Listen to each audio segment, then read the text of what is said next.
Okay, we'll get started. This is the meeting of the Work Plan Subcommittee for the Clark County Charter Review Commission. Call it to order. This, just for clarity, this is a subcommittee that's organized under the executive committee. That's why it's called subcommittee. But we do want to, we're going to treat this differently than our main meetings, a lot more casual.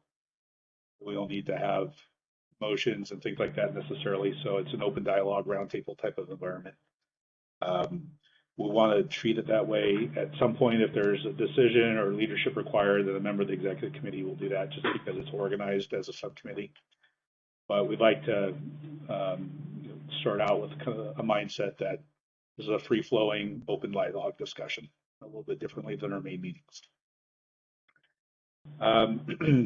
So our hope is that we can be prepared at the next main meeting of the commission to come back with recommendations for how to refine the work plan. And you may recall that the work plan has three main components: the deliberation and adoption process, the timeline for that process, and then public outreach. And the synthesis of all those three will constitute the work plan.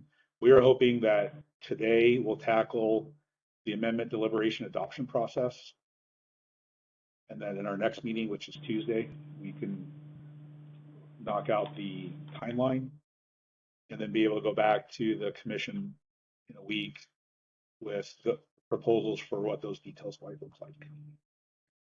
And then a subsequent meeting could be focused on outreach. So any thoughts or comments on that? Does that feel like a reasonable approach? Okay. So if there's an agreement on that, the other thing we'll mention is while the subcommittee is organized under the executive committee, we thought it would be beneficial if in our next meeting, the presentation in this subcommittee was shared with the group from a member of this subcommittee who's not part of the executive team. That makes sense. So between the three of you and Eric, we could talk about who will hold that presentation together and make it in the next meeting. So is that an action item for? Well, it's something that we'll decide. We don't need to do it right now. Okay. In fact, we should wait until Eric can be part of that discussion.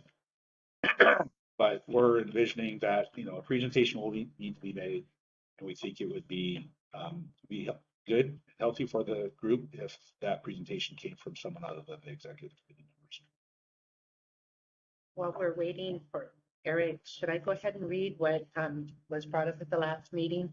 Ideas that they're hoping that we can solve, as far as for the subcommittee. So it was brought up, what does success mean?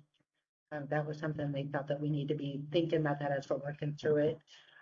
We talked about second chances for first readings, a process for merging like proposed amendments, how the assignment to committee process will work. A flow chart was requested, which is a great idea. And then, of course, timelines and how to defer an amendment to the following year.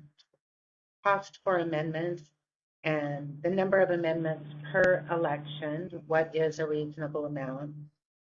Somebody brought up recess as far as after amendments are out, if there will be a break, but I think that's more for our main commission. It was just in my notes here. And then to think of this as an operational matter, somebody brought up, and then they said, think about the structure.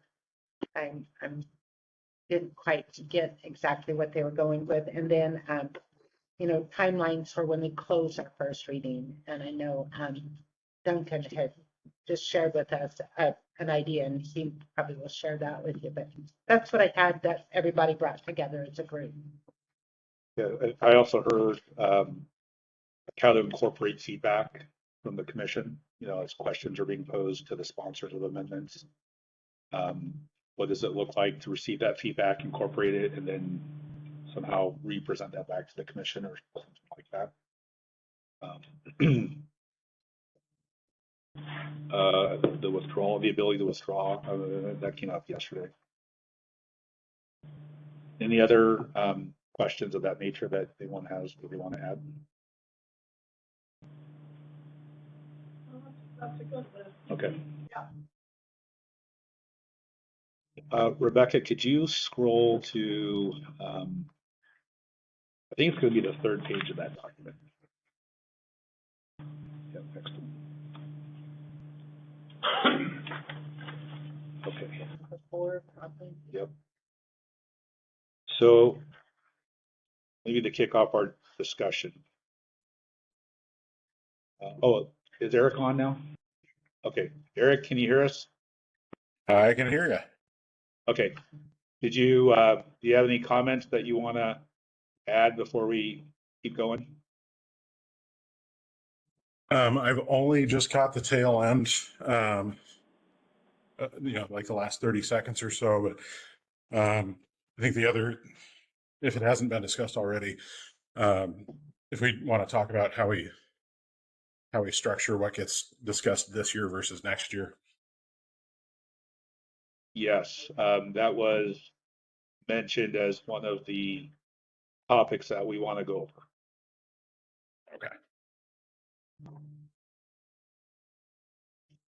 And I'll repeat one item that I think will be helpful for you, Eric. We discussed that what we're trying to accomplish today is to kind of sort out some of the details around the amendment deliberation adoption process. That is the multi-step numbered process that we've talked about. In our next meeting, which is Tuesday, we want to go over the timelines, and then in our next Wednesday commission meeting, a presentation back to the body with the suggestions that are coming out of this subcommittee with respect to the deliberation and adoption process and the timeline. So that's our goal.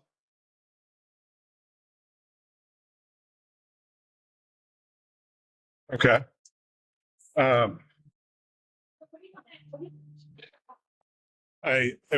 I'd love if we could figure out how to incorporate the outreach component early and often, rather than handling it as a separate, separate plan or a separate issue. Any thoughts on that, you guys? I think that's the hard part. That's the part that's gonna be, Yeah. it is. It certainly was difficult last time. It'll be easier now because we're not gonna deal with COVID, but yeah, it's the most complicated part is getting the community to engage. I mean, we can plan, all the town halls in the world. How do we get people to show up? Sorry, whoever's speaking, I can't hear you at all. Yeah, that was Dorothy. Yeah. I was just saying it's going to be the hardest part is the getting the community to engage, right? Like we can schedule town halls, but how do we get people to show up? Well, and there's going to be a small group of the community that is interested. We have to be prepared for the fact that most people, unless we're texting beer and Netflix, really don't care. I mean, it's the truth. Unless it hits you in your pocketbook, directly affects you and your family, I'll get to it when I get to it. I mean, you can see that by the voter turnout. So while I agree we need to make it available, we can't kill ourselves with trying to make the people who don't care. I think people will care once we have amendment ideas to take out to them, start asking for their reaction. Well, And I know that. I mean, oh, sorry. Go ahead. Yeah, go ahead. I would push back against that a little bit to say that my experience has been that people do care, and they're investing time in a lot of things that aren't necessarily, part of pop culture.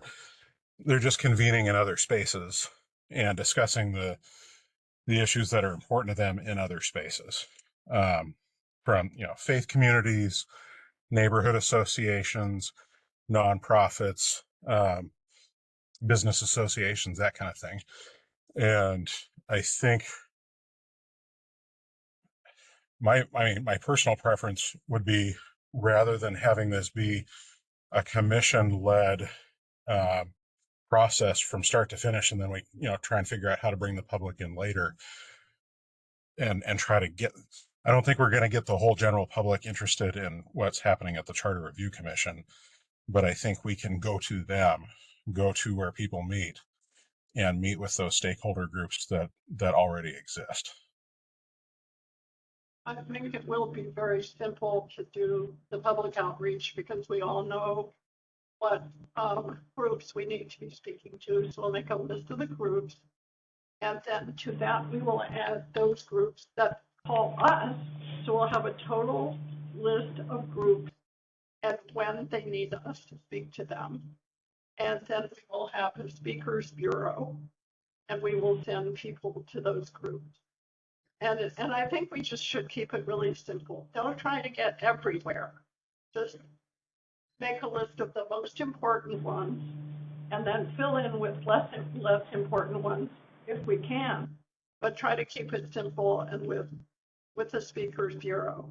And I also don't want people who sadly did not agree with a given amendment to be in the position of having to be the ones advocating for it. I mean, in other words, some sensitivity should be given to who speaks on what topic, Sure. etc.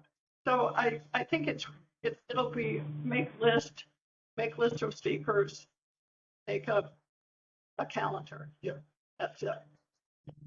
So you feel that there could be no pro and con kind of thing going on No. Well, that's at that. interesting. I mean, But in our position here, we should never take a pro or con. Agreed. Our job is to educate. It's never to tell that's a the good voters point. how to I'm just vote. saying that if you have people that come Yeah. into this group and they're against the proposal, you're saying that they probably should not. Probably not. I mean, I think we just need to really keep it simple, positive, upbeat.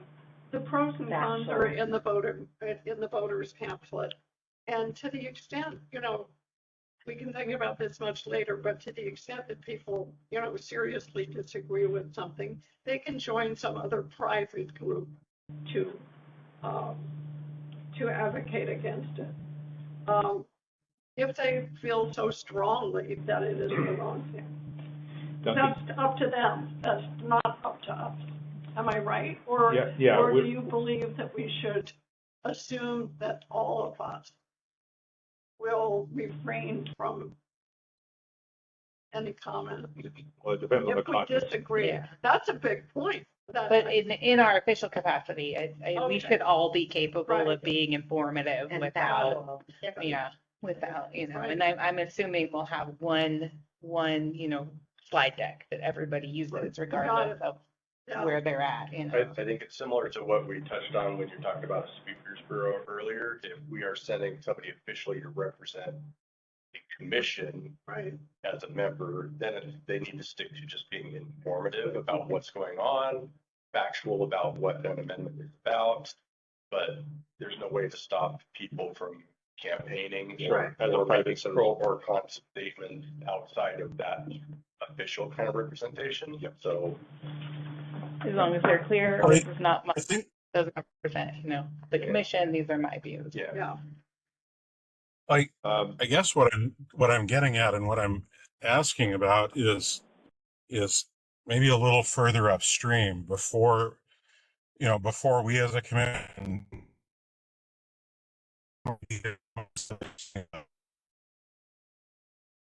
Eric, you're cutting out. We're not hearing you. Rather than thinking about how to sell those to the community, what if we put the community in front and proactively ask folks, what do you think? I mean, saying, hey honey, I was thinking about getting a truck, yes or no, what do you think? And hashing out, should I advocate or not advocate for that, versus hey, I've noticed we're having some issues with the car. What do you think we should do about it? Asking folks in the community for their ideas first and up front. Would you mind sharing the comment you made earlier about what we take to the public this year in terms of reaction to amendments versus current amendments versus future amendments? So we were talking about the different, I think I'm following what you're saying. We were talking about how we were envision the little bit of time we have. We have a whole bunch of amendments that have been brought before us already. My vision of the process would be that we finish reading the amendments that have already been submitted, first readings, and then move on to second readings and allow other amendments to be proposed until, say, the end of March. And then we have a cutoff at the end of March, and we only work on that bucket of amendments, first and second readings, and refining them to get them ready to put on a ballot, whatever the timeline is. I didn't look at your handout. The primary. Yeah. So then there would be no more, I mean, all the work would be done from anything that was delivered before March. That would be this year's work. After we get that ready, we start our focused outreach towards folks and start gathering amendments for the next cycle, which we would allow the amendments to be submitted between January and March of 27 to work on that year to get that on. I agree we need public input. I just, in my mind, cannot see taking as much time as I think should be dedicated and then being able to have a product at the deadline that we're up against. I completely agree with what Duncan just said. And I think we need to get out that little circular that Dorothy gave us, that Kathy gave us about the deadline for the auditor. Yeah. August 1st is a very big deadline. It's the deadline on which I think everything has to be in, and it has to be finalized, finished, Right. everything. So we've got to work backwards We from the have to date of work the back primary. from August Yeah. 1st. So really, July 15th or even earlier is kind of our deadline for getting on the ballot in November. So let's work back from July 1st. Oh, it is. You know, they had mentioned it's going to take the prosecuting attorney time to write the ballot, Right. the explanatory statement. We're going to need to have committee members pulled together for the statements for and against. So, you know, realistically, Right. we should give a full month. So by Right. July 1, we should be at that process to give the resolution Right. to them, and then they can write the ballot language and they. So let's work back from Yeah. July. Well, 1. August 4th is our deadline for our resolutions. That gives them that's for the November ballot. Right, So but we that- don't need to be any earlier than August 4th. But Oh, that's yes, we do. completed to the prosecuting attorney, so they Yeah. can write the ballot Yeah. language. So we do have to have it done before that. But the final product goes to the auditor with the ballot language, with the explanatory, and the committee members' names will be on the Yeah. committee. And that's August 1st. Well, whatever the August date of the 4th. primary. Okay. For. So that really means that we have to get so much of our stuff Yeah. done by about July 1st. Yeah, so let's keep moving on Yeah. what's up here, but I think to summarize what we're saying is that we all value public outreach. Yeah. We know we need to put schedules for this. Today, we're gonna try to hash out this. Next Tuesday, we'll talk about schedule. And when it comes to public outreach, as Duncan was saying, and I think there's some consensus around this, when we go out to public outreach in 2026, we're gonna try to kill two birds with one stone. We'll be asking for reaction to the amendments that we've already brought forward as commission, plus any other ideas. But because of the timing, those new ideas that are produced or presented to us will necessarily have to be candidates for 2027. And we Okay. did take input before our final drafting. Yes. And that was just kind of to help us with the languaging to make sure that it was people were understanding the language that we were developing. And so I'm assuming that we'll probably still do that in this case. So, but my only request would be that we do it earlier, because last time we didn't give ourselves very long between our survey results and actually drafting the Okay, proposal. good. That's good to know. So when it comes to what's up here, I don't think there's any more time necessary for steps 1, 2, or 3. We've actually approved step 4, but I think could you scroll down, Rebecca, please? What we need to talk about is any refinements to what step 4 looks like, and then more holistically, what the remaining steps look like. For example, there's an appetite out there to maybe merge steps 5 and 6 and also make step 7 a little shorter or more efficient rather. So let's start with step 4 around second readings.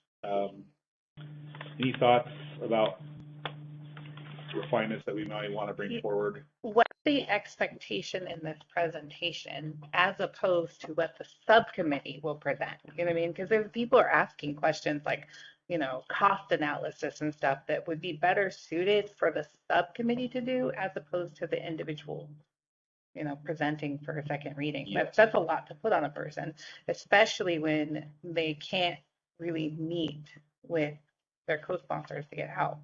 Like, until we have an official subcommittee that allows them to do that in an open public meeting. You're referring to the committee for the individual proposed. Yeah. So that would be step 6. Yeah. 5 and 6 potentially. Yeah. Yeah, 6. So I think it's kind of like defining that expectation of what the, sponsor and co-sponsors are actually expected to present at the second reading, and kind of, ensuring that the rest of the commission can understand the limitations Yes. of that presentation. What if, so again, Rebecca, would you mind scrolling down to the next page? Okay, so I think one of the big questions that we might want to think about first, because it's the biggest change that I think I've heard mentioned, is this merging of steps 5 and 6. Have we gone past 4? Well, we may come back to it because Okay, I think great. Yeah. I think maybe that's a smaller detail compared to the potential merging of 5 and 6. Okay, So let's say anyone else a different suggestion. I have a specific suggestion for 4. Okay, let's come back to that. Okay, Yeah. very good. Because I feel like, I welcome input, but Yeah.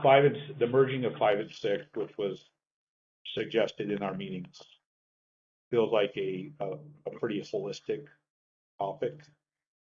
And it was also paired with a reduction in the bullet points on step 7, which was to eliminate the last 2 bullets. So what if we were to start there? Does anyone have any thoughts on merging 5 and 6? Number 1, there's a typo in the word holistically. Okay. Thank you.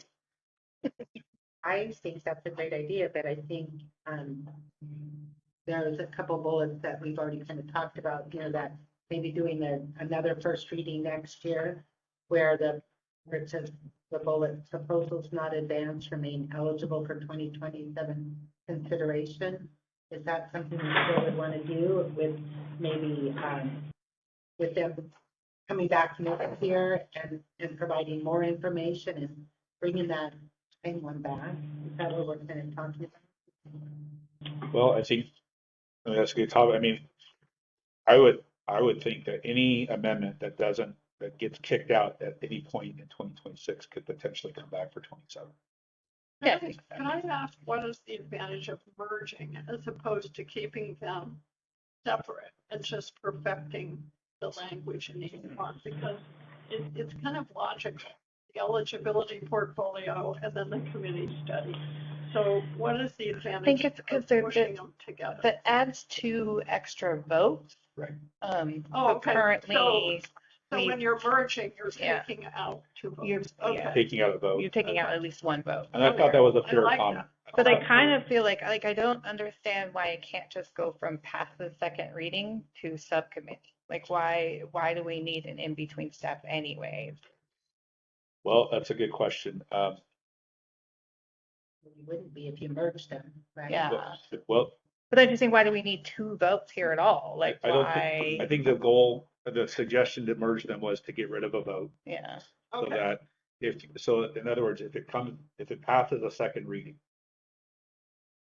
then it becomes immediately eligible for committee and drafting. Could I suggest a setting of the apple cart? So we have a variety of proposals on the table to start with. There might be a few more that come in over the next few weeks. But as we look at the 2026 round, rather than taking kind of this steady winnowing down, what would happen if we were to, for example, have just one big vote on all of them, where we each get, say, 5 votes to work with, and we pick our top 5, and certain things are going to rise to the top right away.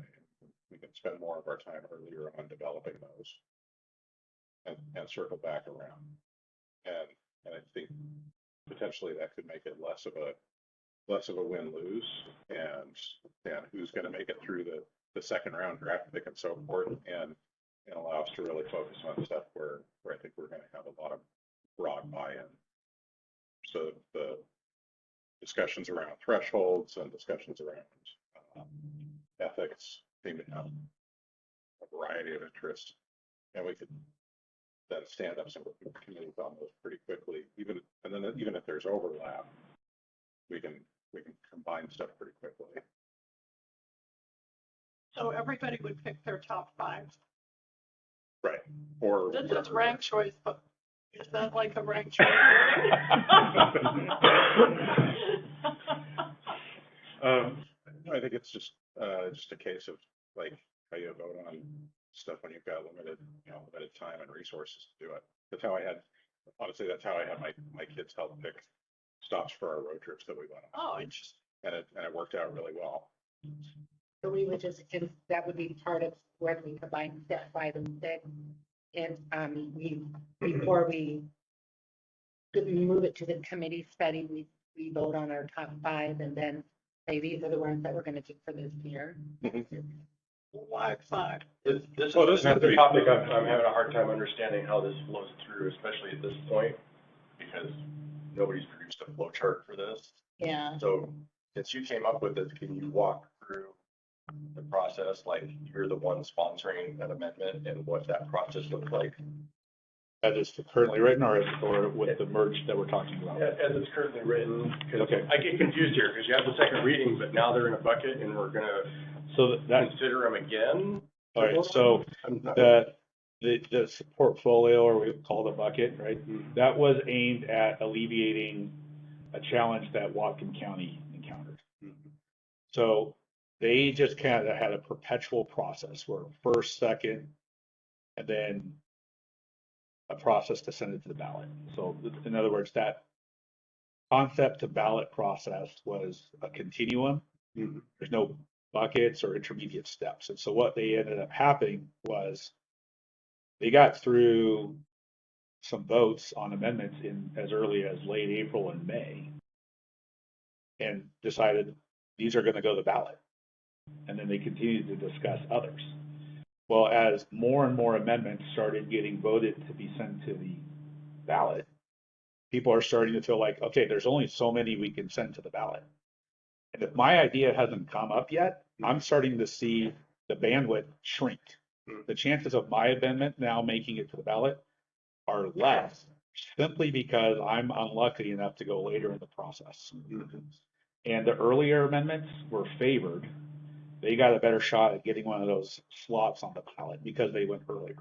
So there was some bias in terms of who got lucky enough to go early. So the portfolio is not quite a reset, but a depository of amendments that have been approved after second reading. We stand back, we say, okay, how many amendments do we want to send? Is it going to be 5, 6, 7, 3, 8, whatever? And then let's decide, okay, of the 15 or so that are now in our portfolio because they made it through the second reading, what are our top 5? And there's no preference or bias in terms of the timing at which an amendment went into the portfolio. Because it's a reset, we step back, we look at them all up on the wall. We think we can impanel 7 subcommittees. And we'll see what they come back. Maybe of those 7, 5 or 6 we like to send to the ballot, but the main motivation there is to avoid bias that comes with the timing of when your amendment is considered. I think we have to worry about that a little less just because we have an extra year. Like, so we are not as restricted. Anything that doesn't make it through here has a whole nother year for us to work on it. Well, technically 2 more, I mean, Yeah, it could be on 2 other elections. yeah. I would recommend against us putting anything on the ballot while we are not commissioners. It made it for our stuff more likely to not pass because we didn't have the official capacity to educate the public. So no one was out there educating the public on their amendments that were on the ballot.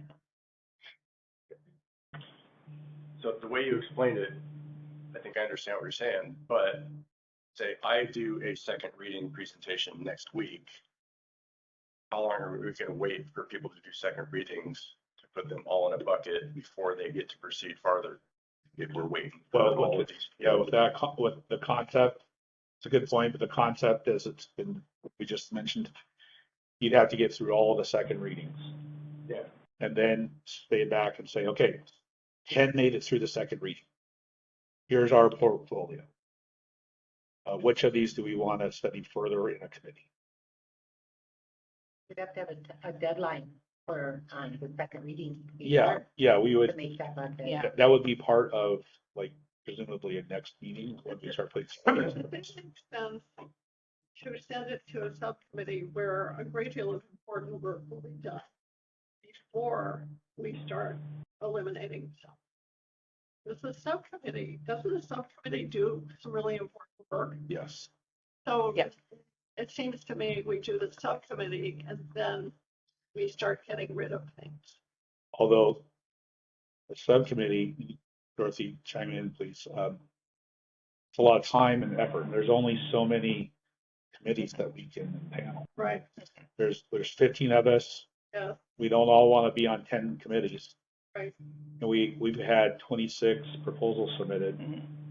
Not all of them presumably will make it through the second reading. Maybe they will. We'll see. But we can't do 26 committees. No. Yeah. That's kind of where I was going with. I'm not even married to the idea of a second reading. We've had a lot of things come forward for a first reading, and we're in the brainstorming stage essentially. If we decide we're kind of focused, I don't know, it's 5 or 7 or whatever, it'd probably be a good thing to bring to the commission as a whole, but to pick a number and okay, we're going to vote on our favorites, and we can focus on those for this cycle while we have that compressed time frame, and then we've got a lot more time to think about where we focus energy for the next cycle. We've got more time to own those things, those ones that are maybe less clear on how much traction they're getting with the commission and with the community. We can maybe shine them up and figure out how to tweak them to get more of that buy-in time frame. But in the meantime, we can get some stuff with some good meat on the bones, run through the process, run through some subcommittees on the ballot. Well, the commission, the body did approve the second reading step. Sure. So I think it's a matter of what does the rest of the process look like after that. Yeah, so I was saying like about fleshing out like what's that expectation in the second reading, because I think some of the questions that we're getting asked, the expectations from the sponsor were a little bit too broad to, for someone just doing a second reading who hasn't put the time into the study.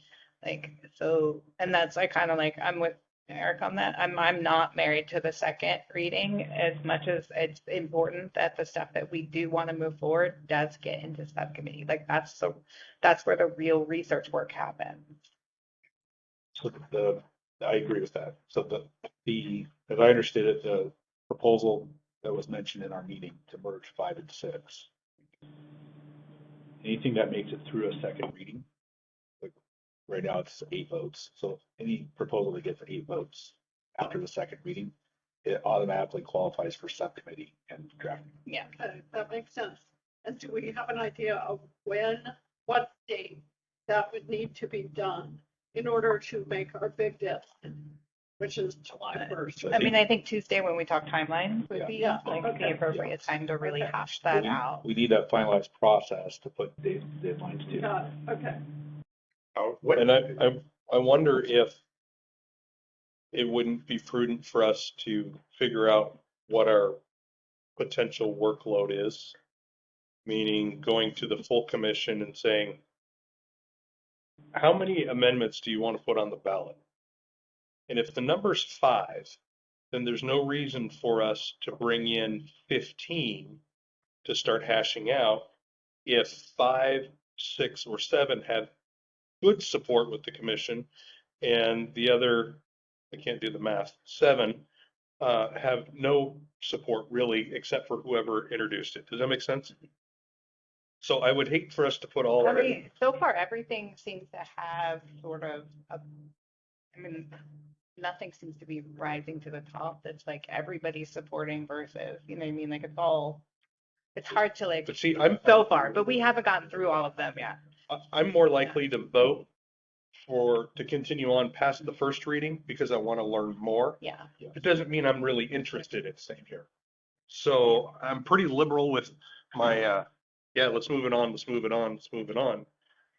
However, we start getting into prioritizing and filtering down where we're at. I'm going to start being, looking at a little more concerted items. So.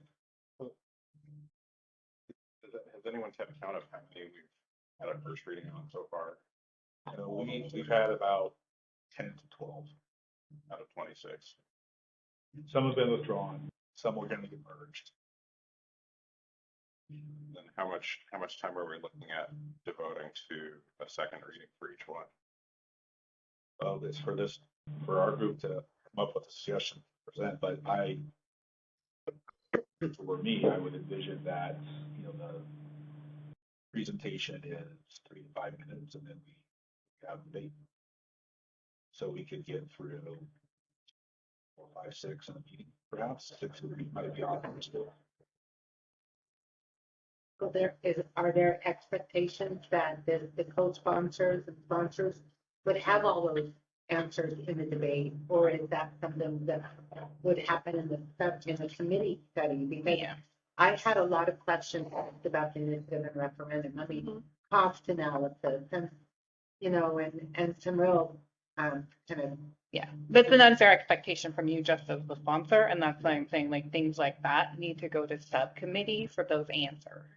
That's why I think we need to clarify what the expectation is in the second reading. Like I feel like a second reading should be more like informative, like why do you think the initiative process should be, refined, right? Like why are you picking those numbers? Not how much is it going to cost us? Like that just seems ridiculous to put that expectation that early on in the process. So we bring back to folks. So the body has approved the second reading. So I still think we're back to what happens after that. Yeah. That's where we're at. So can we, unless there's some objection, maybe get us moving forward? Is the refinement that we can be holding on what happens afterwards? Yeah. Yeah. I think we're going to run into a numerical issue where right now at our current pace, if we're averaging about 6 first readings per meeting, and we've got 26 on the board right now, that's 3 more meetings before we get through first readings. And if we say 75% of those go through to a second reading, we're looking at 10 to 15 minutes. That still puts us at about 6 second readings, which leaves 10 more meetings to get through that second reading. I have a suggestion for that. Yeah. Is stop the reading. Everybody's got a hard copy of it. Why can't we just say, has everybody read it? Does anybody need it read?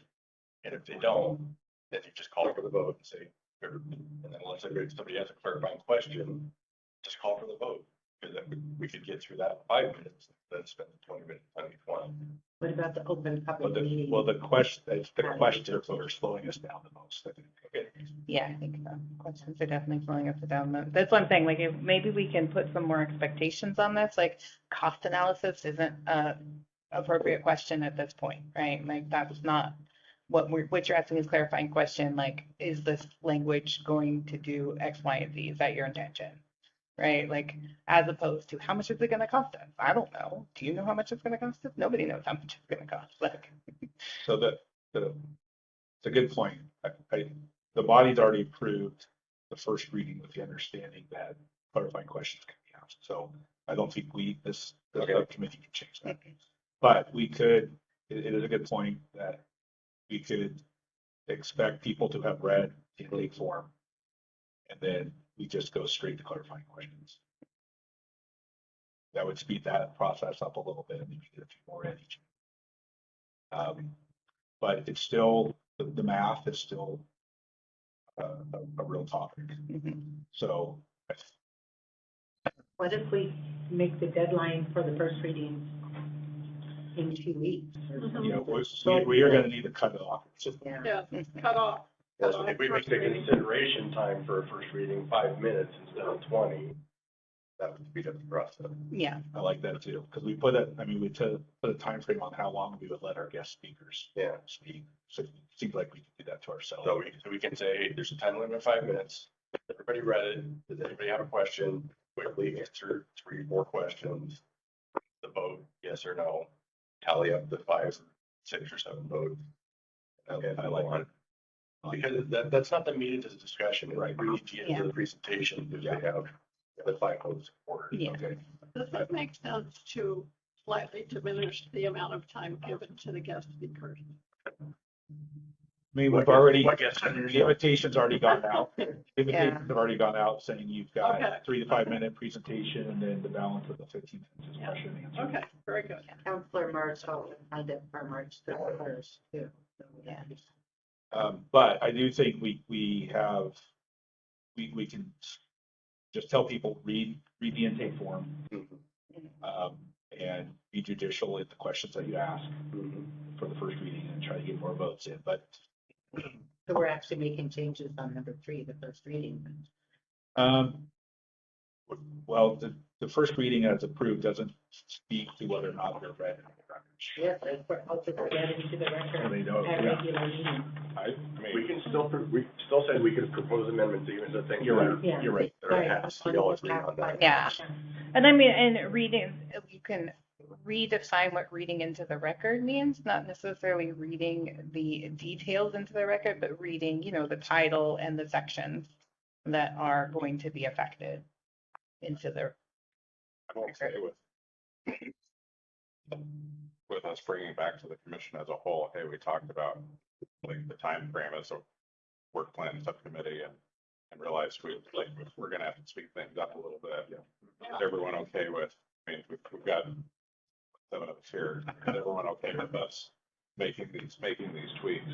And I don't think we've got a good cross section of the political spectrum, but we can get some buy-in around it. We need to. And we can also come back with some general guidelines on the first reading, the presentation, and what are the expectations of that? Hey, put something in writing, distribute it to everybody. You're gonna have 3 to 5 minutes to present orally, answer questions for 10 minutes. So that's a 15-minute schedule for first reading. You need second reading. Yeah. Okay. So are we keeping track of this? Because I think these are the types of details that we need to be able to go back to the body with. I'll ask Kathy, can you, we want to restate what we've agreed upon so far so that it can be captured. So I think first of all, what we're going to say is, with respect to first reading, we are going to ask commissioners to come prepared. And the reading into the record will be limited to the title. Excellent. And that, I think the title sponsored. yeah, the sponsor of the title. Yep. And then we will put a time limit to the number of questions. Now, as 5 to the minutes sound reading, good? Are we gonna have trouble with the open meetings thing? Did we already talk about that? I don't think so, because the document, They're all posted. yeah, Okay. the document is posted, Okay. and the second reading will be the more detailed explanation. Yeah, okay. Okay, so we'll put a time limit, 5 minutes, time limit? Yep. which means people, For first reading. First Yeah. reading. yeah, which means you only ask a question if it's a burning question. Yeah. Yeah, And it's really necessary for clarification To in get your this process. Yes, yeah. Like you don't know how you're gonna vote unless you get this question. Yeah, What does this word mean? Yeah. Can you, what does this, Yeah. what do you mean by this phrase? Or just explain like, hey, if you already know you want to hear more about it, just vote yes, because you're Yeah. getting, that way they can present it. yeah. Okay, so that's good. Now for second reading. Yeah. Similar concept, I think is what we're hearing, is we need to Yeah. put some time limits to this. Yeah. And if we give our speakers 15 minutes, is it reasonable to think that our proposal in the second reading would get no more than 15 minutes? Or- I think 15 minutes is too long for the second reading, because the subcommittee will have the larger and more detailed presentation. That's where you get 15 minutes. 10 minutes? I wouldn't even give 10. I'd give Is the 5 first- minutes, is the 5 first minutes. Reading getting 15 Yeah. minutes to No, talk about it for No, 15 five. minutes. Okay. 5. Like 5 minutes, 3 to 5 minutes to talk, and then, you know, because then it allowed debate to be the rest of the time. So, I would not characterize it as debate. I'd clarify it as more like a work session, ask questions, or what questions do you want answered before you vote later? so Dorothy, I want to make sure I understood what you're saying. So 3 to 5 minutes of the presentation Mhm. by the sponsor. By the Okay. sponsor. And And then the then rest of the time the is rest of the deliberation 15 for the minutes. vote. Yeah. So it's still 15 minutes Yeah. total. Yes, okay. I like that. Not unlike what we just did for our speaker. Yeah. 3 to 5 minute Yeah. presentation, the balance of the time is question and answer. Yeah. Yeah. Then the vote. But it's question and answer for clarification, not for, debate. not debate and not to champion. Will. Well, Well, I don't think know. at this point we There's some can advocacy. have debate. Like this is like, I would say, I wouldn't even say clarification. I would say deliberation Yes. is so you give 3 to 5 minutes for a presentation. And I think we could define the scope of that presentation as being just informative as opposed to being detailed research. Yes. Yeah, I like that. And the sponsor can make advocacy statements. Yeah. At that point. I mean, they're lobbying for their amendment. That would be part of their presentation, right? Just the why. Yes. Why am I putting this forward? Yeah, Like, and all what that is should be what is the communicated. problem What- this is intending to What solve? isn't answered in the presentation that we would Yeah. want answered in Yeah. the next presentation? My little tweak to 4 is it says sponsor and co-sponsors present to commission.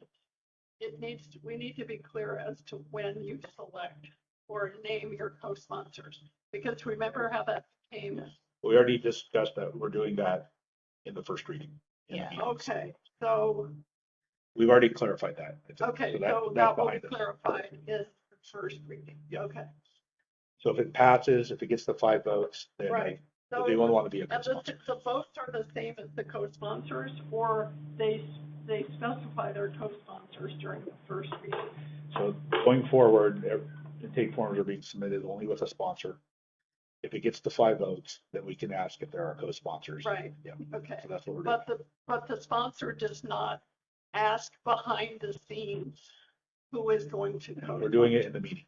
Right, Yeah. right, just in the meeting. Yeah. Okay, very good. And I would almost just say the sponsor presents. I mean, the co-sponsor certainly can participate in the deliberation process, probably in the pro column. But when you say sponsors and co-sponsors present, then how are they coordinating before this presentation, point. right? Like, So let's cross off co-sponsors. That's why I'm saying, like narrow the scope of the Can't two people- presentation. Can't two people coordinate to present information? That's true Not- too. that's I think not my- maybe like a sponsor and a co-sponsor. Yeah. How about that? Yeah, I like that. A sponsor and. And it's, I think we're saying it's optional. Yeah. You can have one person, the main sponsor up there. Or Yeah. I don't think in most cases, two sponsors would be, okay, would help a presentation for 5 minutes. So No. Okay. It might be helpful if we, as we think about this, and as we like, next Wednesday, we lay out, okay, here's how this looks. I am going to try to bring up my idea for first reading, and then we're gonna see if there's any clarifying questions, and then Ann's gonna say, oh, I'll be a co-sponsor to that. And then we're gonna circle back around for a second reading. We're gonna chat a little bit about what that presentation might be. It's only 2 people, so everything's above board. And then we're Just gonna make sure come you back. do it through your Yeah. emails. Yeah, and then we're gonna come back through, for like our 3 to 5 minute presentation and 8 to 10 minutes of Q&A, but no more than 15 minutes is what you get. Yes. Okay, and now and just kind of walk through what that looks like in practice. We had folks talking about flow charts and what I was hearing from that is just want to understand what my steps are. Yeah. One thing I wanted to ask, for one of the amendments I'm sponsoring, I prepared kind of an informational outline. Is written material possible or approved? The first reading.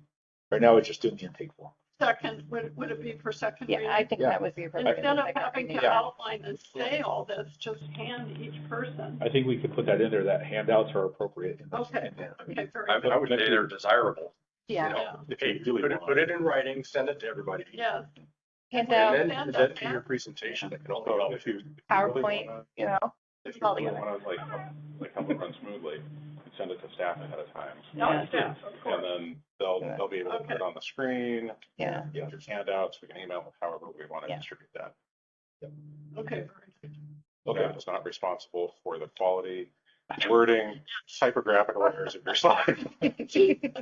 Okay, so this feels really good.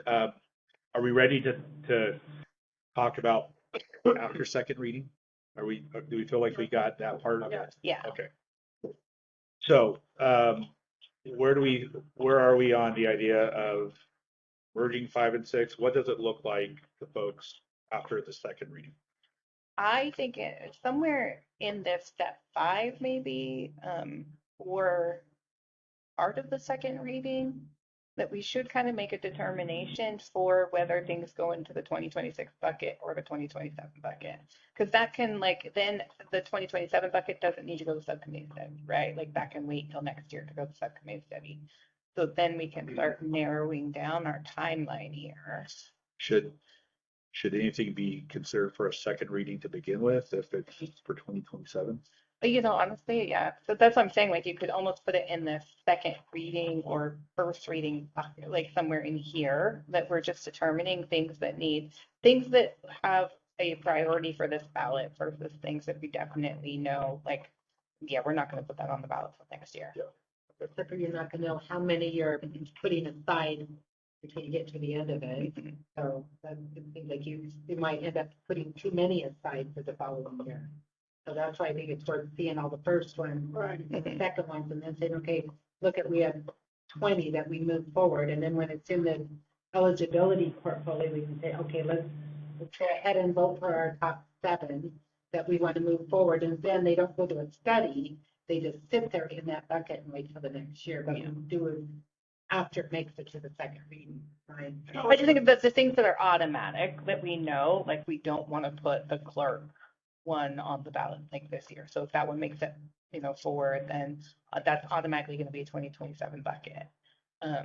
I think there were a couple more, I don't remember but they were topics like redistricting committee, things that are just definitely not. And well, like Peter mentioned, priority. one of mine, I was talking about possibility of the charter commission be elected every 10 years. It certainly doesn't have to be priority for this. Yeah.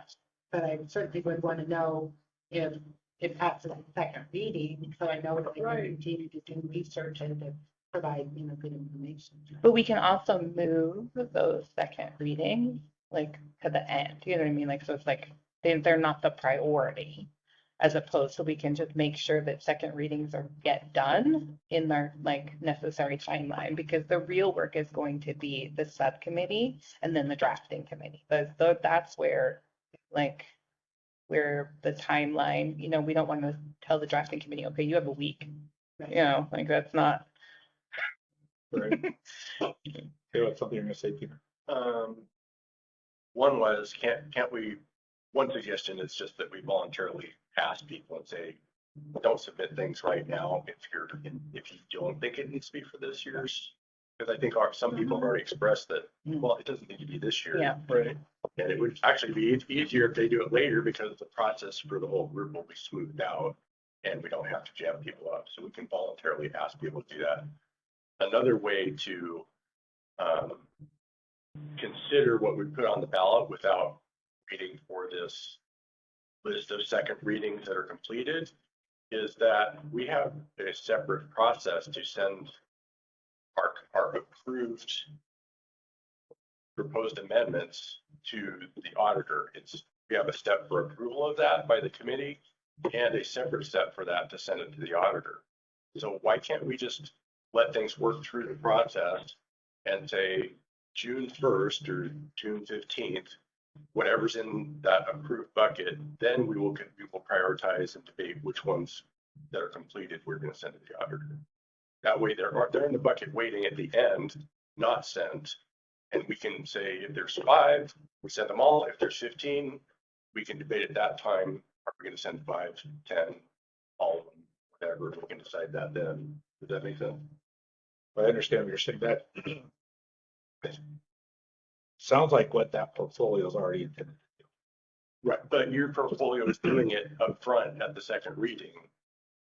And my problem with that is if I do a presentation next week, I'm on hold for 2 months for everybody else to complete their second reading. I can't continue to move through the process.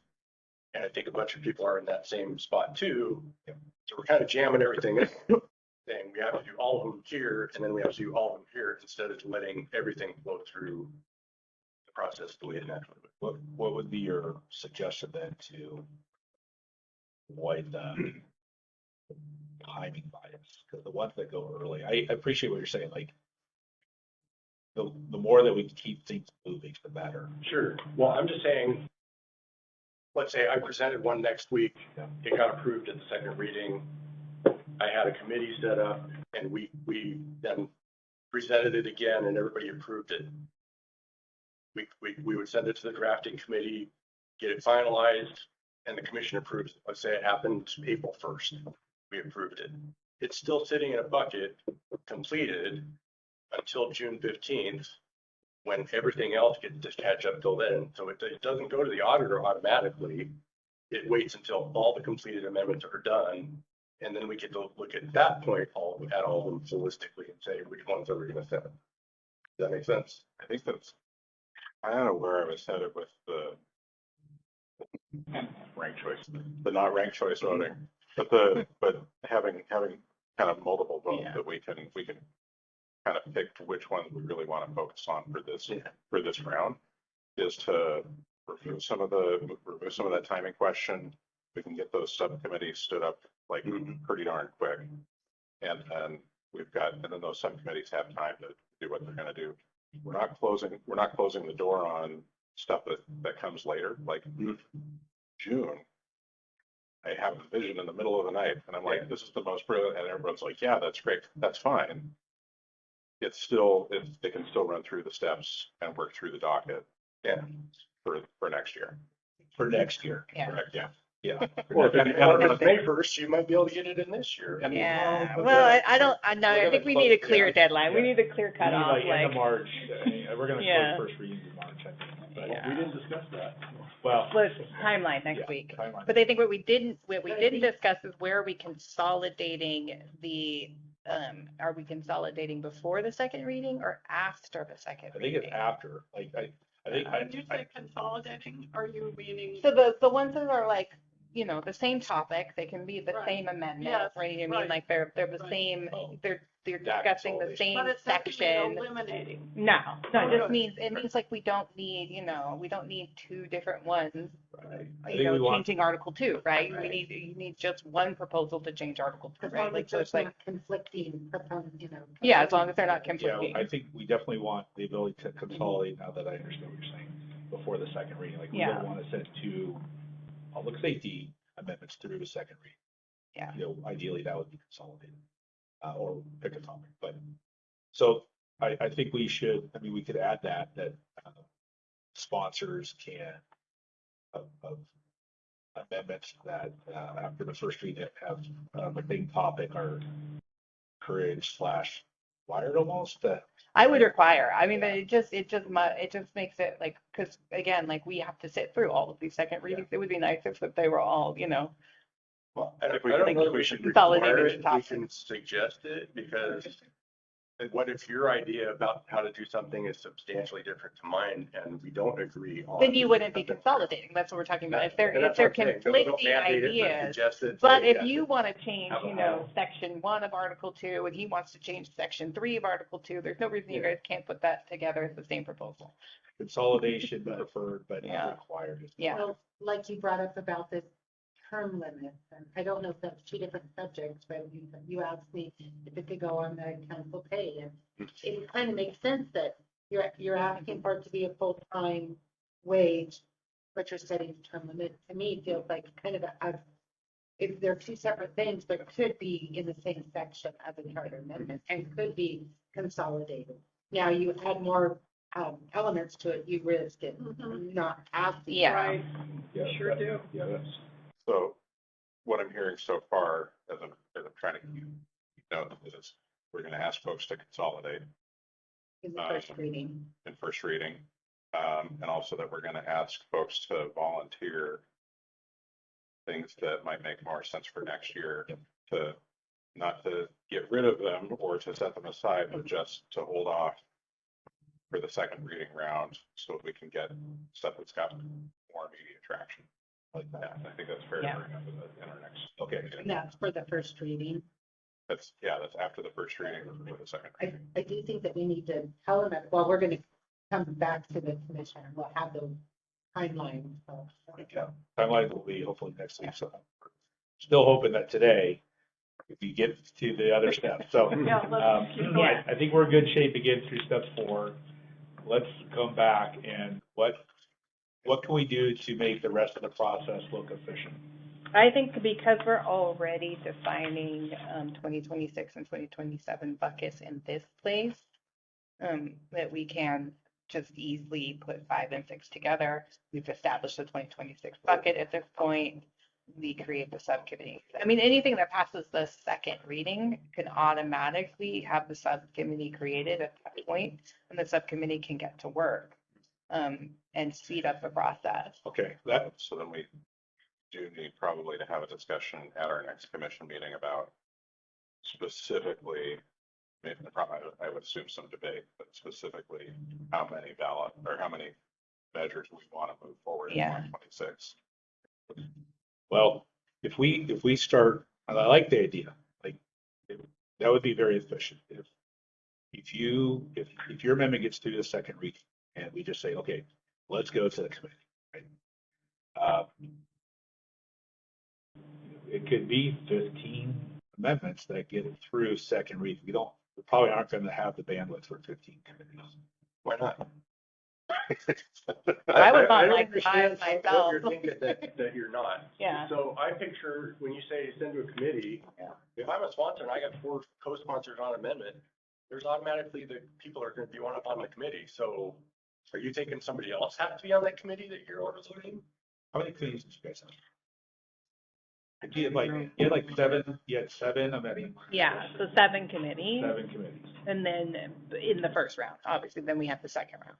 And from what I gathered in talking to folks, 7, tell me if I'm wrong, but 7, that was a lot. Yeah, it was a lot, yeah. I mean, I was on like 5 myself. So there would be 7 committees and each one would consider Yeah. how many amendments? No, the committee's Oh, I role see what you mean. is literally just the more in-depth research, things like how much is it going to cost? Right. And like, and But see, I guess where I'm going is if you, after the second reading, say, okay, we're approving it to move it on, you got a majority vote. If it automatically forms a committee based on the sponsor, co-sponsors, can appeal and say, does anybody else want to be on the committee up to I assume 7 is the limit. So it's not an OPMA. no, it doesn't matter. The subcommittee will need to notice their meetings but that's one thing, if we do it as Why do they need to as notice they that they're just move- gathering information? it's like this one. they make decisions about the final proposal language. And We'll come so, back to that. yeah. Okay. So it's the way we did it last time. And it was the way we were advised to do it last time, under the same legal counsel. I don't think that's gonna change. What would be wrong with having, say, 5 or 6 committees, each of which would consider several amendments? Why do they have to do one? They could do like. But I think if people don't, you want people who are passionate about the subject. They don't even need to actually agree with the current language on the proposal, but they may be passionate about the subject and they may want to I understand, but change or influence some of that language. They can be on that subcommittee, but they don't but I think that if we do it as soon as they pass a second reading, then people can jump into a subcommittee, finish the work, and then the next time, there's a second reading and something passes, they're already done. As opposed to how we did it, which was we voted on all the ideas, created the subcommittees, and then we were all having to work on multiple subcommittees at the same time. and you just did one amendment each. Yes, I think they did. I think we would solve a lot of our problems if we did 2 or 3 each. And you would know. Oh, no, I did several. I was on several. I was on like the redistricting Right. one and like a bunch of But others. each Like, committee had yeah, a singular topic. yeah, the singular topic. Singular, I think it needs to remain singular. Yeah. yeah. I just think. It's going to be like I they're, think we run the risk of sacrificing quality for quantity. Yeah. Try to cram and stuff in. Yeah. And I would say too, when you have a committee, yeah. someone being passionate about something might not necessarily be in agreement. Someone might say, oh, I feel strongly that there are issues with this, and they Yeah. can be on that committee. You're saying like an amendment's going to pass the commission, but you question the language, you might want to be on that I still subcommittee feel to like make it'd be a sure great that the final product. 5 committees. So 3 my each, premise, 15. my premise that there's a limit to Yeah. the number of committees, we're challenging that, which I actually am starting to second guess myself on that. But if I were to try to rephrase what I think I'm hearing, if setting aside that there is a practical limit to the Mhm. committees, all right? There- That- yeah. There is, but let's just say that we go with the idea that it comes out of a second reading and it's got a sponsor and co-sponsors. That by default is probably the basis of your committee. Mhm. Others may choose to join it, okay? I think what I'm hearing is, that being the case, why not let that committee just start? Yeah. I think that saves us from at the end having to deal with several subcommittees at the same So time. if that happens, then at what point do we come back and say, here's the work of the committee? Yeah. And pick which one. At some point, it still feels like there's a portfolio type of arrangement. Yeah, I think, the Can't we just portfolio let the comes at the committee end. notify the chair and say, hey, we're ready to present back to the Yeah. commission and let you schedule their presentation just like you do for the second reading? We could. Are we going to vote at that point to send it to the ballot or not? Because it seems like I would think when they come back and present it, that would be kind of like a follow-up work session, and then we would be approving. If they approve the presentation at that point, then it would be drafted. Okay, Does that make sense? Yeah, I think it's like a Because good. I think that still has to stay a separate step. And sometimes the subcommittees may come forward and say, you know what, through our research, we found that maybe this isn't the best option. And, we'll actually say, we don't recommend moving this forward. So if we're in agreement on this, then I think what this would mean is that there would be a step 5. Does all proposals passing second reading go immediately to committee study? Or forming committee. Yeah. Yeah. So if it passes a second reading, then we would handle that subcommittee right then and there Yeah. and task them with getting the work. And I think that this, or like the Portfolio goes the- away. yeah, That's or sort of the portfolio sort of piece is kind of in between, it's later. right, to and at the end. So it's kind of like it's in between because it comes first when we're determining what we're going to continue for this year versus what goes in the bucket for next year in the beginning. And then again, the portfolio after the committee study. Yeah, so I think So we should move the majority vote required to advance proposals to the 2026 should be the first thing in this before we. I think that's just part of the majority vote advancing to drafting. Yeah. I think that the drafting portfolio is the 2026 portfolio. so. Yeah, I think So we can remove the one. Yeah. I think you can almost eliminate 5. if you I just think cross that's what I was that gonna out. say. I Yeah. think 5 pretty much goes away. Yeah. I like that. Yeah. You automatically form a committee. They're commissioned, other people besides the sponsor and co-sponsors could be added at the meeting, at the second reading Yeah. when it forms. And then I assume we're gonna schedule a recurring night of the week that the committees meet. Is that how they? They'll be on work their that? own. Yeah, I mean, we just kind of worked with each other and staff to determine the ideal time for us to meet. Okay. So And that'll again, be- we that'll can be do, worked out, we though. can mix virtual and in person, although it's been so nice to do it in person. So much nicer. So you were on several committees Yeah. at the same time. Yeah.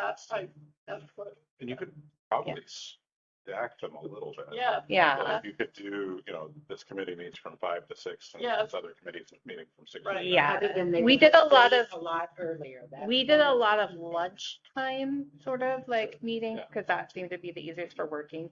Everyone, was working. It was easier to say, okay, we're going to meet during this hour in the middle of the day, made it a little bit easier.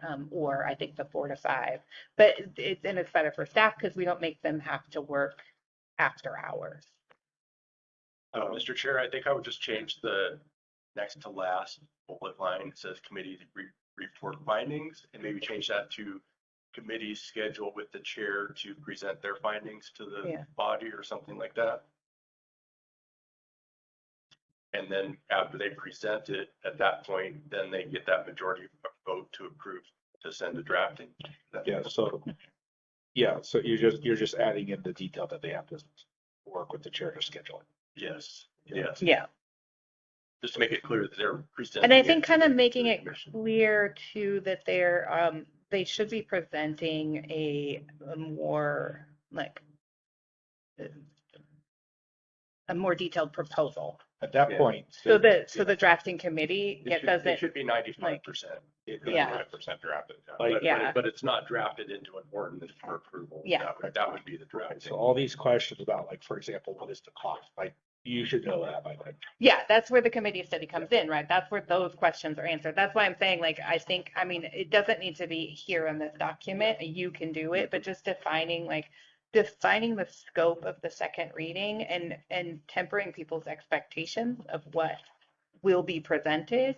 Well, I think we And, should put and that a in there. reminder that just because it makes it past the second reading doesn't mean it's going on the ballot. So people shouldn't be like, docking people for not I have a knowing question. how much it's gonna cost. Look, can we capture what, so come back to me, Kathy, so to capture Dorothy's thought, which I think we've already For the agreed to. second reading. Yeah, on the second reading, we're putting some definition to what isn't required, basically. Yeah. That it's not expected to have the same level of detail that would come out of a committee, because this is going to be the first time where there's debate and advocacy. So yes, you can add more detail if you want, but really the intent here is to have a full-throated debate. Yeah. So it's a 15-minute deliberation that is informative not necessarily detailed as expected from the committee study. Yeah, yeah. So like, I mean, that presentation, you might say, okay, I got this language from X charters of other places, and this is the reasoning or whatever, right? And that's it. That's all you should have to present. You shouldn't have to know, like, how much is it going to cost, or like what details need to be hashed out based on what procedures already exist. Like those things can happen within the subcommittee. Like you shouldn't have to be, setting up all the meetings, and like if you're doing election stuff, you shouldn't have to have already sat down with Greg Kinsey before your second reading. You should be able to, like, study should. I would say so much time this week reaching out to elections. Yeah. Yeah, But that's the committee studies work, is to invite, the Greg Kinsey to come speak, right? Like to them. Yeah. It's not up to, it shouldn't have to happen in that. So, and I will retype this and let you all see it. You Okay. can provide Thank information. you. That's So the step where we decide which, if we have, say, 20 submissions, the step at which we decide which ones are going on 2026 ballot. We foresee that happening after the subcommittees go and do their research, or after the I second. think that happens earlier because we I don't think want it can probably happen in multiple places, but I think way earlier, we should definitely narrow it down before we get to the drafting. Well, we already talked about putting it on the first reading and allow people to volunteer to defer it. Yes. Yeah, then that makes it a lot easier, but that we may also come to the point where we have people are not deferring to the second one, and we still have, a pile of 15 amendments. We can, Some of them are gonna get weeded out naturally beyond just asking people to volunteer, because if I have 5 amendments myself and they all get approved at second reading, I'm gonna have to prioritize those myself and say, okay, I wanna get this one first, this one second, because I want those this year. and in Some the of them might not consolidation make it process just because of the too. work process. Okay, so that is a question I've had. I don't think it's been brought up in the meeting. So let's say, for example, like from a practical standpoint, you need to withdraw an amendment, right? Because let's say 5 of yours get through a second reading, right? Okay. And I'll just assume that that's too many for any one person to responsibly try to usher through the process, but maybe it's not, just from a discussion standpoint. So let's say someone decides that they want to withdraw. Okay. Let's say you withdraw one that I'm a co-sponsor on, and I chose to be a co-sponsor because I knew you were already sponsoring it. But when you withdraw, like, oh, I really wanted that. If I knew you were going to do that, I would have. So what I think we should allow co-sponsors to assume the role of sponsorship if the co-sponsor withdraws. I think you're like, it's kind of like a friendly amendment. You check with the first and second, say, are you okay with that? Or Because I don't- alternatively, we could say that you have to get the approval of the co-sponsor before withdrawing. Well, if the sponsor withdraws and Right. the opportunity exists for a co-sponsor to step into that role, then I think that's good. Yeah. I think the withdrawal will reduce the number of amendments we have for 2026 moving from first to second reading.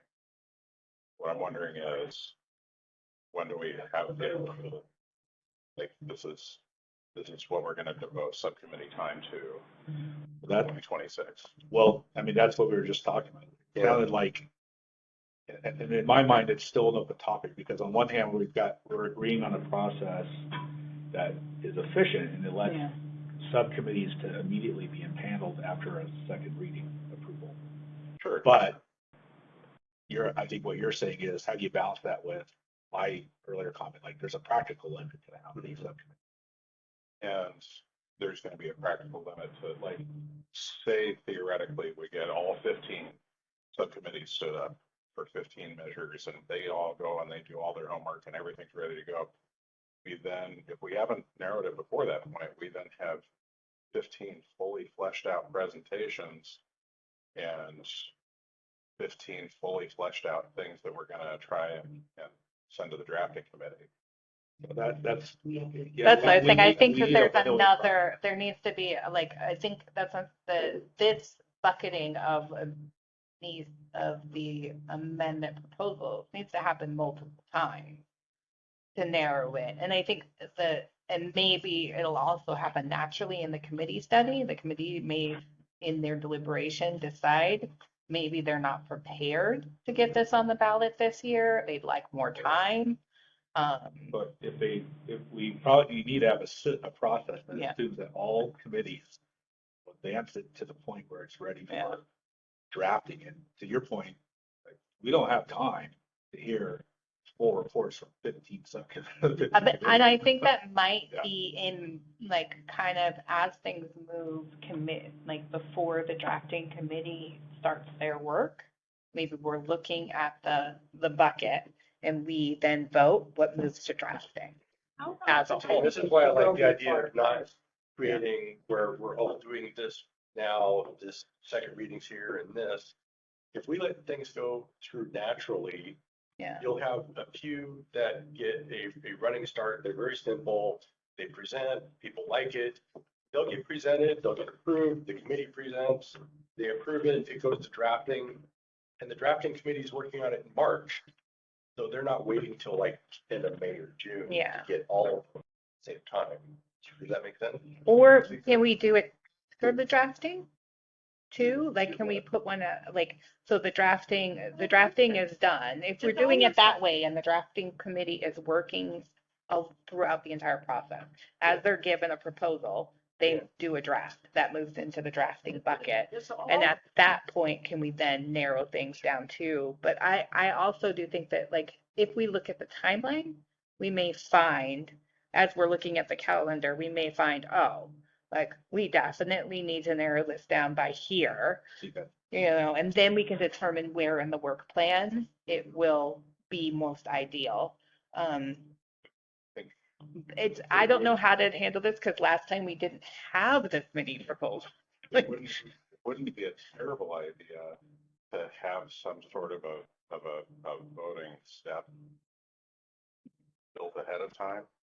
To say, hey, if we get to a certain deadline of May 1st or whatever we pick, that we're going to take some kind of vote that removes the time bias and prioritizes these 5 or 7 or whatever we come up with to move forward. In the event that potentially folks feel very strongly about their amendments and not enough people withdraw. And if we get it down to 9 with organic withdrawals and then we vote for 7, then those 2 they're still teed up for next year. I think that there ended up being 9 on the ballot when we did it because the council added 2. It's So already. I think we have shown the voters can handle 9. No, I mean, whatever the number is. Yeah. You guys look at number 7. This is where we need to say that the number will be applied. It says drafted amendments grouped into final portfolio. This is where logic, there could be a determination made. Yeah. How many and what will be included in the final portfolio. So there's already a little bullet point for drafted amendments grouped into final portfolio. I would kind of maybe change that language just so that it's clear that we can have a 2026 and 2027 ballot referral vote there, as opposed to it just being ballot referral. It seems to me we shouldn't be spending any time in 2026 drafting amendments that are intended for 2027. Yeah, I think, well, that's, we can hope along the process that most of those decisions are made early on. I think it's happening pretty quickly early on. And obviously some things are not going to make it past the second reading. And then things may not make it past the committee study. And then maybe at that point, once we may just have more.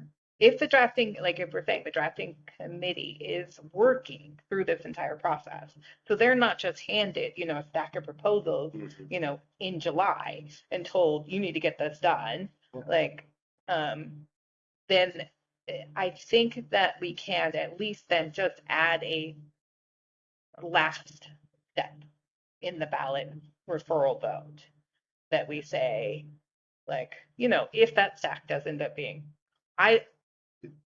too big. Like Yeah. we just have like, I would say to me, 10 amendments Yeah. would be like the max I would have voted, especially in a midterm election year, because their ballot's already going to be big. And that's what I was trying to say earlier is after we have it, if I get one done in March, it's not say March, let's say April 15th, I get one done.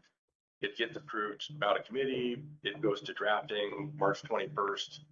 We approve the drafted amendment.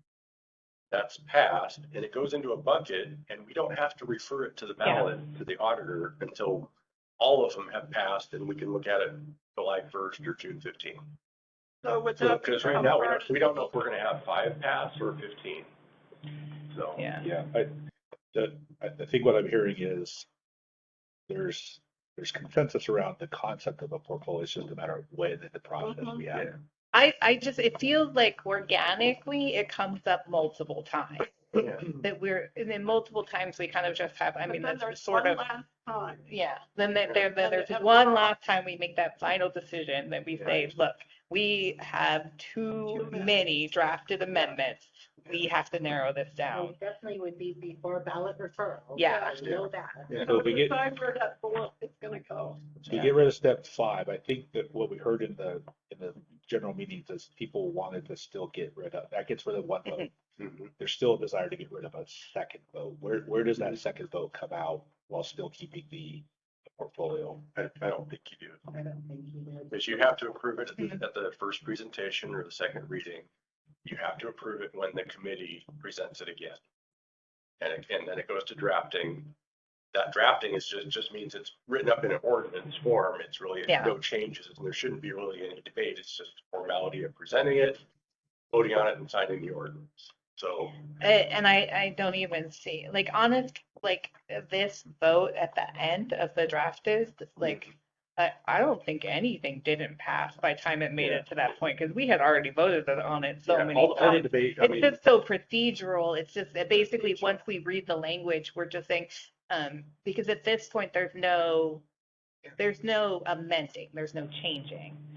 So maybe, So which one are you saying get rid of? I don't, Is it in 8? Or is it in 7? you can't get rid of 7 and you can't get rid of 8. They're in the bylaws and they're required by state law. 7, when you have it drafted, that's when you have it made into an ordinance that we pass. Okay, I think I think what we've said is it would be the bullet at the bottom of 6. Okay. But you have to have a vote there because if you have the yeah, I committee think that present it, you have to approve that having it vote has to drafted. happen. Yeah, I think, I don't think. It's you would just agree a with that. step. It's not a major vote. But I'm kind of curious about this ballot referral vote versus, like, why are we voting twice for drafting and ballot referral? Well, Because last time we didn't. We just voted on the drafted you thing, wouldn't- and you then that wouldn't- went to ballot. you could get rid of the vote in 7 Yeah. because it's there because it takes it out of the portfolio.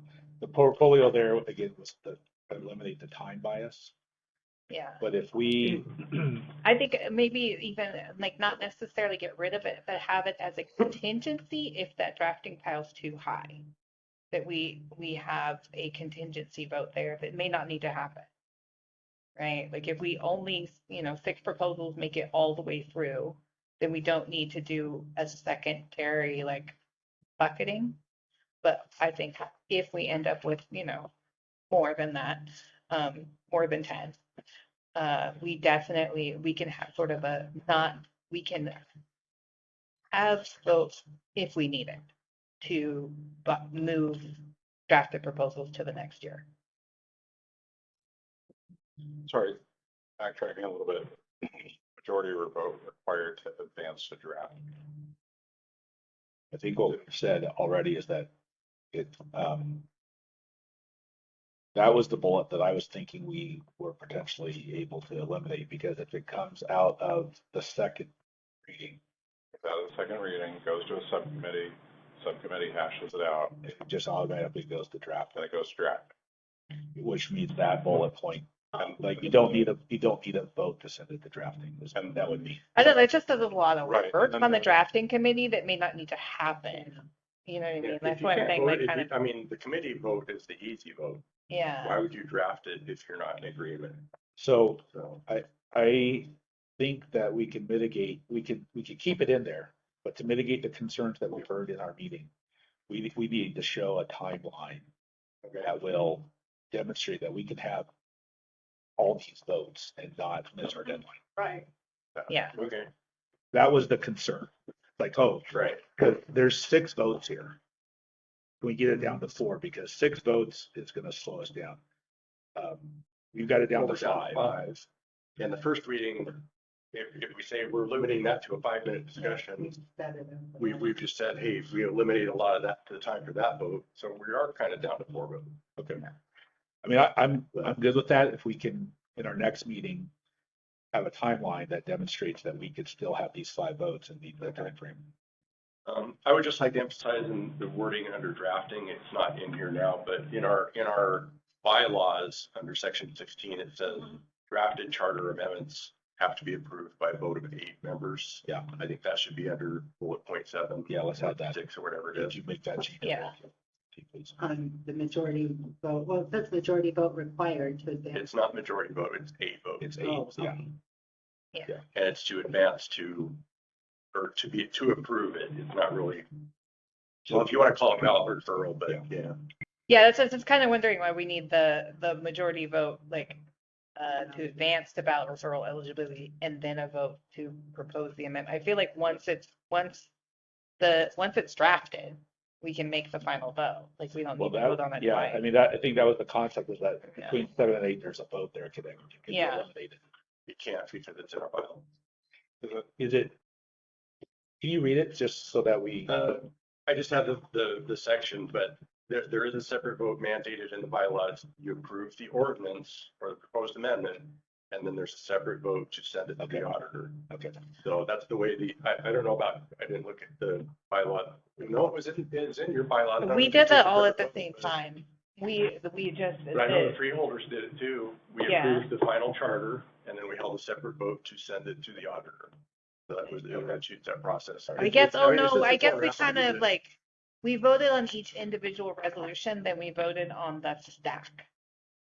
So you might have voted on them as a slate to send them Yeah. all to the auditor. Yeah, which But it again, is then that's our last place where we can bucket things. So we are still keeping the portfolio that's listed in step 7 then. Yeah. You can call it a portfolio, but. Yeah, I'm thinking if we have It's to in the have, bucket, ready to send to the auditor, but that's the next step. But it's just a formality. yeah, it's a, But that also lets you accumulate those and Yeah. say, okay, if I got 5, let's send them all. If you got 15, let's narrow. But it once down. it's in that Yeah. portfolio, there's still 2 votes shown required. One to take it out of the portfolio and consider it for ballot referral, and then a second to actually send it to the. Well, then you need to eliminate that step. But that's what I'm saying. All I'm saying is if it's drafted and it's approved, it's ready to send to the auditor. So I think that's what, so Yeah. so what you're saying is what others were saying is that between 7 and 8, there's a vote there that can be eliminated. yeah. Yeah. Because once it's drafted, we can approve it for ballot referral, like, so then it gets sent to the auditor. Yeah. Like, it doesn't need to be approved for ballot referral and then approved to be sent to the auditor. Unless there's a need to change language in between there, but ideally, the proposal Yeah. coming from the committee, So You there's, know. so the last bullet of 7, I think, is the Yeah. required vote. yeah, I don't think we need that. Like, it's just again, So and then 70 that's our final time to bucket things. That's our final time to say yes to 2026 ballot or In, refer to next in year. section 7, Yeah, So the last bullet of 7 is Yeah. what, Combine and 7. that would be 8. yeah, votes. combining 7 and 8. So, and it'd be 8 votes required to advance to ballot, Yeah, right? so And then- combining 7 and 8 and get rid of the vote that is in the last bullet point of 7. Okay, and we still have to determine where we defer to the following year, but I just think in there, that's where we could make a final decision. If that stack is too high, Yeah. we can say, okay, guys, we need to narrow this down. All right, vote. Should we put a specific date on that happening? Like, July 1st. They don't need to be that early. We can do them our final date can be We mid-July. will in our next, Yeah, we will in our next. We're gonna Yeah. do timelines next meeting. The Yeah. timelines need to have any deadlines, right? Yeah. Which we will in our next meeting on Tuesday. but the drafting committee should, the only step once we approve the drafted resolution is to put the names together for and against. And a lot of times you're not going to have anybody on the committee volunteer to be against. I Like hope- nobody, I you hope know not. what I mean? Like that was the problem we had. Is no one wanted to be an against because we were all pretty much on board Right, with other- the final. Then you just do a notice out to the public and Yeah. ask the public to participate. But as far as I remember, that wasn't on us. Once we got to that point, the elections office took over finding the against. Well, only because you didn't find Yeah. somebody. If you can't find somebody, I mean, you can put out any kind of notice out there saying anyone who's interested in writing something against. But it's not a requirement that we do. No, Right. It's only, yeah. Yeah. Well, Our- 26, people could disagree with everything. no, Yeah. I just actually- say, just prepare yourselves. We're probably like, I think there was only one amendment for our second year that people had volunteered to be on the against committee. I think one person volunteered to be the against committee. So for a lot of things, we're just going to be like, well, we have the 4. We don't know any names for again. And then, so I don't know, maybe we can check with the elections office to determine whether they want time ahead on that or. They give the committee names. Yeah.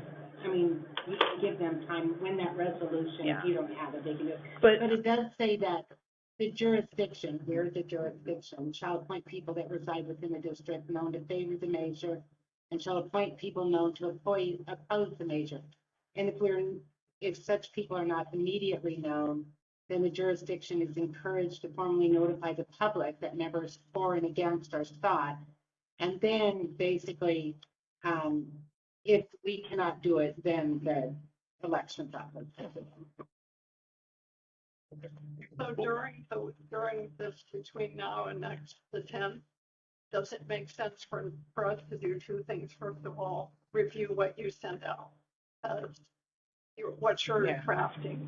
And then secondly, somebody start working on the timeline. Yes, That would be greatly appreciated. yes. So, Yeah. we don't want to overload Kathy. She already does a lot behind the scenes. No, I can- I think the time, you, Brandon, we don't mind overloading you. Do you want to do the timeline? Well, Kathy, if you could update the Word document to Yeah. reflect what we've talked about. And I want to just rehash, high level, go over it so we're all on the same page before we leave, when we walk away. But is there someone who would like to volunteer to take a first pass at the timeline?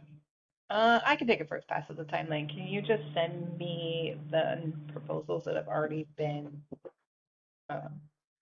just the numbers, I don't need actual proposals, just the numbers that we've already approved. Yeah. They're in our minutes. Yeah. It'll say which one. But if we just have like a list, it'll make it easier for me to kind Oh. of determine I could do where that. we're already at. Like, I just need a number, really. Yeah, I'll give you a list of Yeah. how many totals have been submitted. And which ones have already, and also which ones have already kind of been, I guess I can just look at the minutes and know which ones have already been volunteered for 20. But aren't you? 27. Yeah, thank you, Rebecca. Generalized, right? Yeah, I need to know kind of like where we're at, Yeah. so I can get an idea of how long it's already taken us to get here. Yeah, We'll be Versus- faster we're based on. gonna Yeah. move much faster. Yeah. Yeah. Okay, so to recap, where I think we're headed, or what we've agreed upon, and then we'll disband. There's no changes to 1 and 2. On step 3, we are going to not read the whole, we're going to read title and sponsor. And then we will put a 5-minute cap on total time, inclusive of clarifying questions. Still solicit co-sponsors if it gets to the 5 minutes. In the second reading, we're gonna put a 15-minute cap on presentation, question and answer before we go to the vote. I would include deliberation in that 15 minutes. Yes. So what I, 3 to 5 minute it was presentation. 3 to 5 minute presentations, for a total of 15 minutes deliberation, informative, not necessarily detailed, Yeah. as expected from the committee study.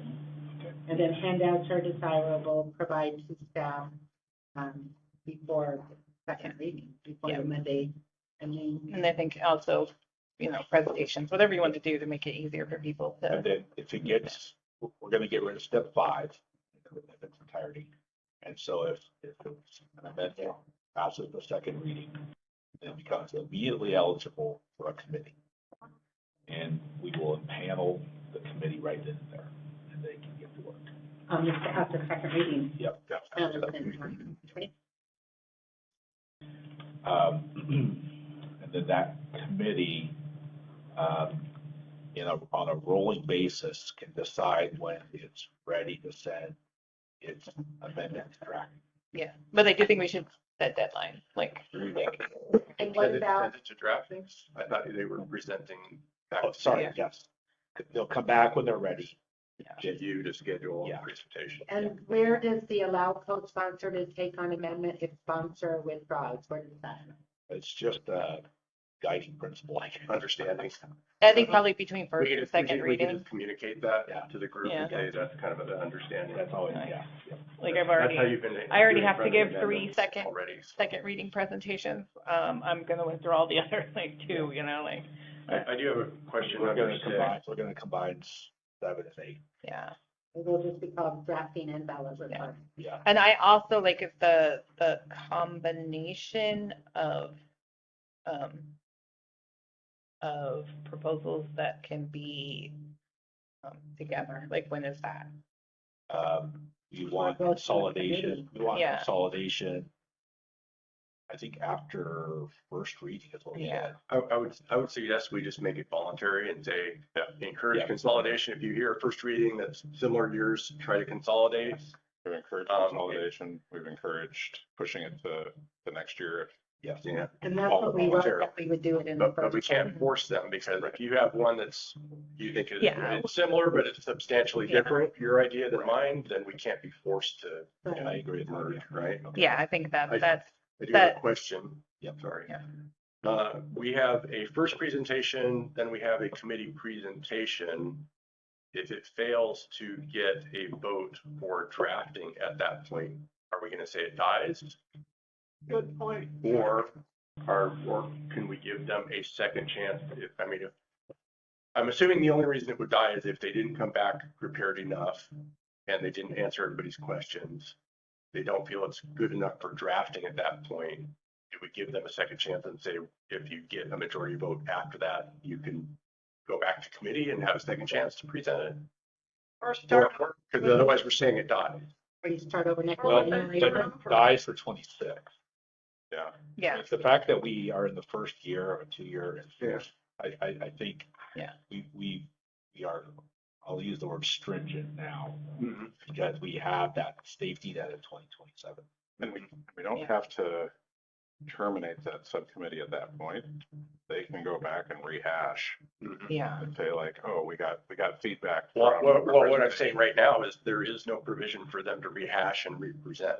I For think, yeah, 26. for 26. They So could- just putting, I'm saying period. Yeah. Well, They- just yeah, they dies could- according to the way we've written it. They I could- think because we got rid of step 5, Yeah, the only path the- we've given them is to proceed. it's to just making sure that drafting or language not. is in there, that if a proposal fails to advance to drafting, it can be reconsidered Yeah, next year. if it fails at any point, Yeah, it, Do they the start over then? process starts over in 27. I think probably starting Well, over. but that's what I'm asking. If they come back with the committee comes back, what we're saying is they have one shot to get it approved for drafting or it fails for this year. Yeah. That's where we're at right now. Yes. But Yeah. it can be resubmitted. It it can't be resubmitted. But For they have to 27. start over. And I would also say the subcommittee can also at that point volunteer to move everything to the next Yeah, year. at some point, there's tough love. Yeah. That's all right. I was just asking for the group because you can be tough about it or not, but you were saying you only get one shot at it then. Yeah. I think for 26. I think for this whole process, you only get one shot to Right. cast each vote for this year. Yeah. Then you have next year. The second reading's kind of Yeah. friendly. It's a presentation. Hey, we Yeah. like the concept. All our questions aren't answered. Yeah. It's a proceed. Assuming he does a good job of like explaining that. If I retype this Because and- it's really dependent on how that's presented, because some people may not see it as a friendly idea that, okay, this is a concept that can be hashed out, go ahead and I will vote to move Well, it to. the flip side of the coin is if it's do or die, there's an incentive for the committee to be thorough. So there is an incentive for the committee to be thorough, but we are saying you get one shot at it So as are a we off? committee. For 26. It just went For on. Well, we're, Well, if yeah, the meetings are. We're saying the project died and you have to start over, so. We need to. Okay. All right, so we need to end. Is that what we're saying? Yes. Okay, Yeah, if. okay, If ever died. we're done. So I think we've agreed. You'll send it out. Yeah. I'm gonna try to send it out tomorrow. I am going for a retreat this weekend, so I want to try to get it to you guys right away on this piece. And I'll take a first stab at the timeline. Thank you, everyone. This has been very That good. is very appreciated. And we'll, We shaved Because off that's a lot. gonna be the most important thing. We shaved off a lot. We did Yeah. good. yeah. Maybe John Jay will even like it. Well, We got rid of 2 votes. He wanted us to get rid of The whole 1. thing, you could just combine the two. It was good. Just get rid of that bullet point. Yeah. Well, I think And you, we've yeah. actually combined two. Yeah. We eliminated 2 votes instead of just 1. So I think we're good. We're good. I think outreach is gonna be like, Thanks for. yeah. Oh, my gosh, yeah, thank you so much.